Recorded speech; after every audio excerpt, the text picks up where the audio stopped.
Welcome, live broadcasting from Google Plus. We're broadcasting today, hopefully with respect to an education sharing activity occurring out in BC. Now, the project is called the Professional Learning Exchange today, and James Gill is one of the participants. The great thing about this tool, Google Hangout, is that we can broadcast or create our own television shows essentially, and they can be for any type of a sharing network. So if you're curious about using Google Plus Hangouts, the first thing you need to consider is creating a Gmail account. So to create a Gmail account, let's pretend I don't have one. So you go to Gmail or google.com, and in here it says create an account. So click on create an account, and you would build your own account just like you would for any other email address.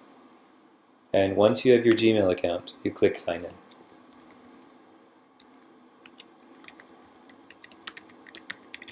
You log into your Gmail account, and you'll notice across the top you're going to find a whole bunch of tabs or features that are available.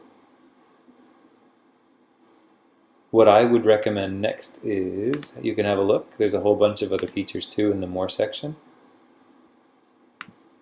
And most importantly, for our Google Plus Hangouts, this top left it says plus Andrew. That's my first name, and it means my Google Plus accounts. So I click on that, and in here you'll find all of my Google Plus features.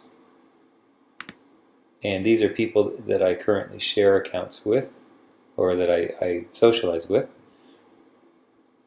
If I click home, you'll notice that there's a huge drop-down menu with a whole bunch of different features in Google+. I can connect to communities, I can highlight events, and I have. So if I click on events, for example, I built an event for a conference that I went to. It was a Google Apps Summit. And while I was there, I continuously posted information from that event onto this feed. Little video clips, tidbits, comments about things that I had learned along the way. And it's all available to anybody that's interested in getting more information about how to use tech in the classroom, or in any field for that matter. So a great way of sharing social events or conferences. Another important tool here is Hangouts on Air. So when you click on Hangouts on Air, you can start live Hangouts here. You can start a Hangout on Air by clicking this button. And when you start a Hangout, you can name it. Here is a Hangout. And then you can add people that you'd like to invite to share in or participate in the Hangout. Once you start it, the Hangout is public. It will start to broadcast on YouTube, which is pretty cool. You don't have to make an on-air Hangout though. You can make an off-air Hangout, and that allows you to edit and tweak your videos as you need to when you're preparing it for publishing. So this is an example of Hangouts, and there's a couple that have already been done.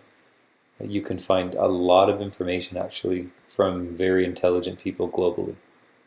I know Google they're starting to advertise a lot of their conferences online so that we can gather as much PD as possible free.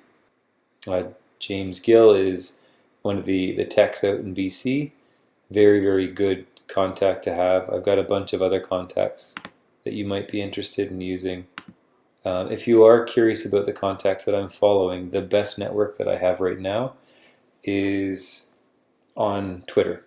So Symphonical is an online interactive workspace where you can build a workplace wall, and within the wall you can invite all the members to access the same work, and you can build work together. So let me see if I can find an example of one that I've done.